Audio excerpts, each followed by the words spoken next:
नमस्कार दोस्तों, stock market studies में फिर से एक बार आपको स्वागत है। तो आज यहाँ पे मैं बात करूँगा एक दिग्गज बैंकिंग के बारे में।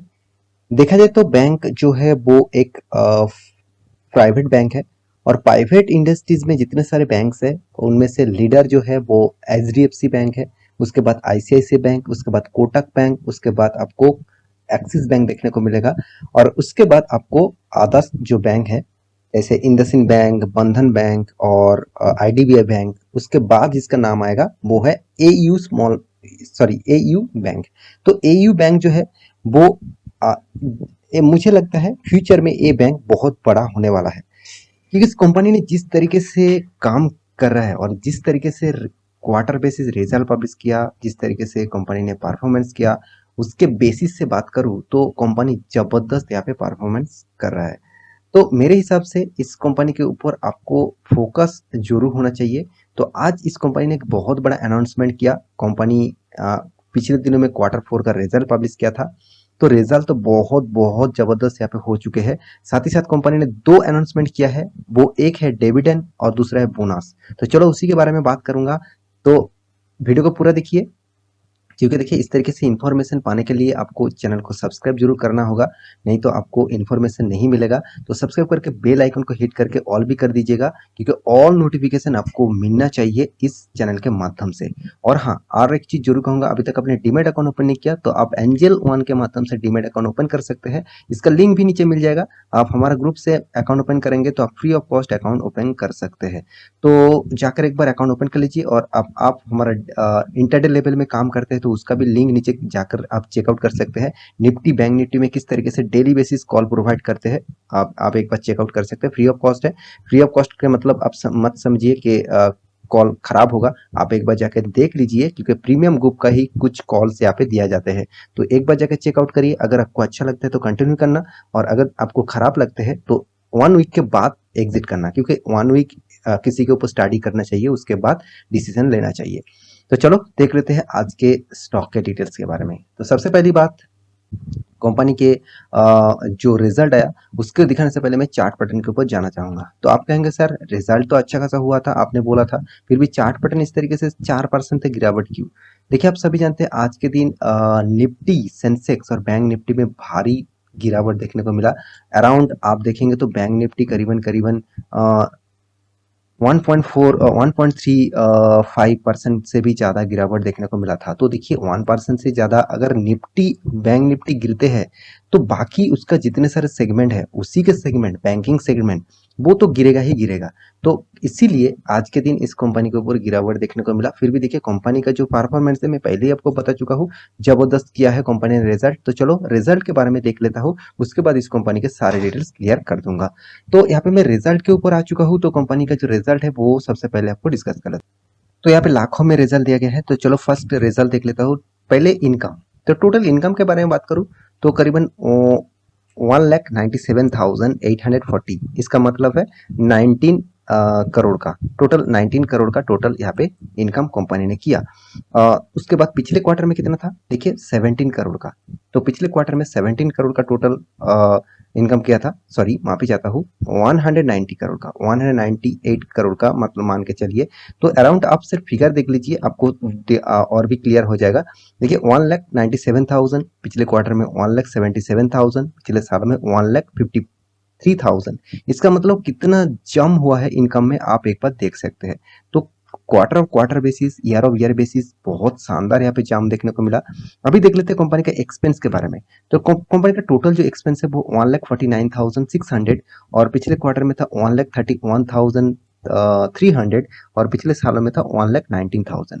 मतलब कंपनी ने जिस तरीके से इनकम किया उस तरीके से एक्सपेंस को भी मेंटेन किया, अच्छा खासा एक्सपेंस को मेंटेन किया। पिछले क्वार्टर में किया था, पिछले सालों में किया था। तो इस कंपनी में एक पॉजिटिविटी जो मुझे सबसे अच्छा लगता है, कंपनी सर एक बार अच्छा खासा रिजल्ट कर लिया और दूसरी बार अच्छा खासा रिजल्ट नहीं किया, इस तरीके से नहीं करते। कंपनी कंटिन्यूअसली रिजल्ट को मेंटेन करते हैं। तो मैं यही बात आपको मैं बोलना चाहता था। तो यहाँ पे देखिए कंपनी का सबसे जो मेन पॉइंट आपको यहाँ पे कंपनी के ऊपर देखना चाहिए वो है प्रोविजन। तो प्रोविजन आपको मैं बहुत बार बोल चुका हूँ, फिर भी मैं आपको बता रहा हूँ। प्रोविजन देखा जाए तो कंपनी के लिए एक मतलब देखा जाए तो एक एक्सपेंस के हिसाब से आप देख सकते हैं। एक्सपेंस मतलब मान के चलिए बैंकिंग ने किसी को लोन दिया और उस लोन से पैसा बैंकिंग दोबारा बैंकिंग को नहीं मिलेगा, मतलब वो लोन जो है वो डिफॉल्ट हो गया, मतलब उसको आपको टोटली वो पैसा है जो है, मतलब जितना पैसा था वो पैसा बैंक को नहीं मिलेगा, तो वो बैंक के लिए एक एक्सपेंस है। तो मतलब एक आप जितने सारे एक्सपेंस बोल सकते हैं उसी तरीके से एक एक्सपेंस यहाँ पे बोल सकते हैं। तो वो जितना कम होगा उसी परफेक्शन के हिसाब से बैंकिंग को पॉजिटिव माना जाता है। तो प्रोविजनिंग जो है वो देखा जाए तो 9,300 जो पिछले क्वार्टर में था 5,500, मगर पिछले सालों में था 14,800। मतलब पिछले सालों की कंपैरिजन में कंपनी ने प्रोविजनिंग कम किया, मगर पिछले क्वार्टर के जो प्रोविजनिंग था उसको बीट नहीं कर पाया, क्योंकि पिछले क्वार्टर में बहुत कम प्रोविजनिंग था और इस प्रोविजनिंग भी मैटर करता है कंपनी का अर्निंग ग्रोथ के लिए। तो अभी देख लेते हैं कंपनी का एनपीए कितना है। तो एनपीए, ग्रॉस एनपीए और नेट एनपीए, ये दोनों चीज भी मतलब कंपनी के ऊपर बहुत इम्पैक्ट पड़ता है। जितना नेट एनपीए मतलब नॉन परफॉर्मिंग एसेट, तो नॉन परफॉर्मिंग एसेट मतलब कंपनी का जो एसेट है वो कौन सा एसेट जो है जो परफॉर्मेंस नहीं कर रहा है, वो कंपनी के लिए मतलब एक नेगेटिव पॉइंट जरूर है। क्योंकि देखिए मान के चलिए आपके घर में कोई टीवी है, जो टीवी आप देखते नहीं, मगर फिर भी वो टीवी आपको ज्यादा प्राइस में आप खरीद के रखे हैं और वो टीवी आप यूज नहीं करते हैं, मतलब वो आपके लिए एक एक्सपेंस है। ठीक है, तो मैं यही कहूंगा क्योंकि उससे आपको कुछ पैसा नहीं आ रहा है और वो आप बेचेंगे तभी भी आपको पैसा नहीं आएगा। तो इसीलिए सेम टू सेम बैंकिंग में सेम सेक्टर है नेट एनपीए। तो नेट एनपीए जितना कम होगा उतना बैंक के लिए पॉजिटिव होगा। तो देखिए 23,000 जो पहले था 52,000 और पिछले सालों में था 75,000। इसका मतलब यहाँ पे कंपनी ने बहुत बड़ा रिकवरी किया। यही मुझे सबसे पॉजिटिव पॉइंट लगा, क्योंकि एनपीए जितना कम होगा उतना ही बैंकिंग के लिए पॉजिटिव है। तो एनपीए देखिए 23,000 करोड़ है, तो सॉरी 23,000 करोड़ नहीं, मैं लाखों में यहाँ पे बता रहा हूँ। तो 23,000 मतलब 230 आप बोल सकते हैं। तो और इधर देखेंगे तो 52 था पिछले क्वार्टर में और पिछले सालों में 75 था। तो इसको बहुत अच्छा खासा रिकवरी किया। तो इसलिए कंपनी के हाथ में जो कंपनी के हाथ में जो नेट प्रॉफिट आया, वो यहाँ पे अच्छा खासा प्रॉफिट रेशियो आपको देखने को मिलेगा।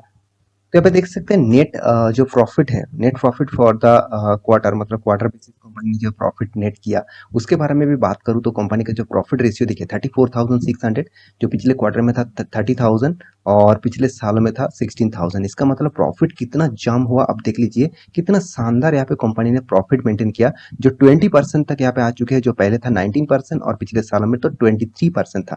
तो सॉरी, इसका जो कैपिटल इक्विटी रेशियो। तो मैं यहाँ पे जो चीज मैं बताने वाला था कि कंपनी का जो रिजल्ट है वो 5 स्टार रेटिंग वाला यहाँ पे रिजल्ट देखने को मिला। तो यहाँ पे 5 स्टार रेटिंग वाला रिजल्ट यहाँ पे अच्छा खासा देखने को मिला। अ, इस तो मेरे हिसाब से इस कंपनी का जो रिजल्ट है बहुत शानदार है। अभी देख लेते हैं कंपनी ने कौन सा वो दो न्यूज अनाउंसमेंट किया। देखिए कंपनी ने जो दो न्यूज अनाउंसमेंट, वो है कंपनी बोनस इशू करने वाला है और वो भी देखिए 1:1 रेशियो का बोनस। तो कंपनी का जो फेस वैल्यू है, आप एक बार फेस वैल्यू देख लीजिए, कंपनी का फेस वैल्यू कितना है, 10 है। तो 1:1 का फेस वैल्यू यहाँ पे होने वाला है। तो मेरे हिसाब से कंपनी का फेस वैल्यू 1:1 रेशियो, मतलब आपके एक शेयर है तो आपको और एक एक्स्ट्रा शेयर मिल जाएगा, मतलब आपके पास 100 शेयर है तो आपका शेयर 200 हो जाएगा। तो ये एक पॉजिटिव साइन है, पॉजिटिव डेटा है और कोई भी इन्वेस्टर के लिए कोई एक्स्ट्रा बेनिफिट्स उसको मिलते हैं इस तरीके से न कारण के लिए। तो ये एक पॉजिटिव साइन है और साथ ही साथ दूसरा जो पॉजिटिव साइन है वो है कंपनी डिविडेंड। तो कंपनी डिविडेंड भी यहाँ पे अनाउंसमेंट किया है।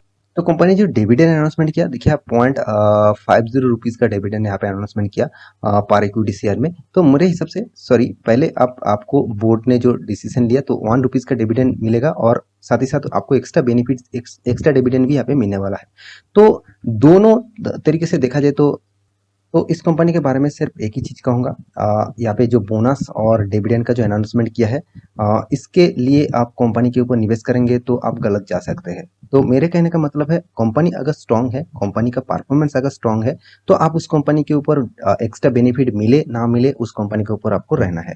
तो मैं जरूर कहूंगा इस कंपनी के ऊपर आपका हिस्सेदारी है तो जरूर लॉन्ग टर्म पीरियड के लिए जरूर होल्ड करना, क्योंकि कंपनी के हर पैरामीटर आपको पॉजिटिव दिखेगा, प्रॉफिट रेशियो, हर डेटा आपको पॉजिटिव यहाँ पे देखने को मिलेगा। तो इस कंपनी के रिटर्न ऑफ रेशियो भी देख लीजिए, कंपनी अभी तक 5 साल नहीं हुआ फिर भी 30% तक आपको रिटर्न एवरेज दे रहा है। तो एक कितना पॉजिटिविटी साइन सिंबल है, आप देख सकते हैं। कंपनी का सेल्स रिपोर्ट, कंपनी का प्रॉफिट रिपोर्ट सारे के सारे पॉजिटिव में आपको दिखेगा। और एक चीज मुझे सबसे ज्यादा इस कंपनी के खास लगा, वो है इंस्टीट्यूशन इस कंपनी के ऊपर पहले तो कम निवेश करते थे, अभी वो इसका जो स्टेक है वो बढ़ा दे चुके हैं। मतलब देखिए, पब्लिक जो है इस तरीके से कंपनी से शेयर को बेचते रहते हैं, मगर इंस्टीट्यूशन इस तरीके से कंपनी के ऊपर ज्यादा इन्वेस्ट कंटिन्यू करते रहते हैं। तो मेरे कहने का मतलब है, आप इस कंपनी के ऊपर निवेश करके रखे हैं तो लॉन्ग टर्म पीरियड के लिए सोचिए, शॉर्ट टर्म में कुछ भी हो सकता है। मैं लॉन्ग टर्म पीरियड के लिए जरूर कहूंगा, इस कंपनी आपको एक्स्ट्रा बेनिफिट दे सकते हैं। बाकी आपकी मर्जी, आप एक बार स्टडी कर लेना, उसके बाद निवेश करने के लिए सोचना। और हाँ, अभी तक डीमैट अकाउंट ओपन नहीं किया तो उसका लिंक आपको जाकर नीचे चेकआउट करना होगा। तो मिलते हैं नेक्स्ट जॉब मतलब स्टॉक लेके, तब तक के लिए अच्छे से रहिए, अपने ख्याल रखिए, बाय बाय।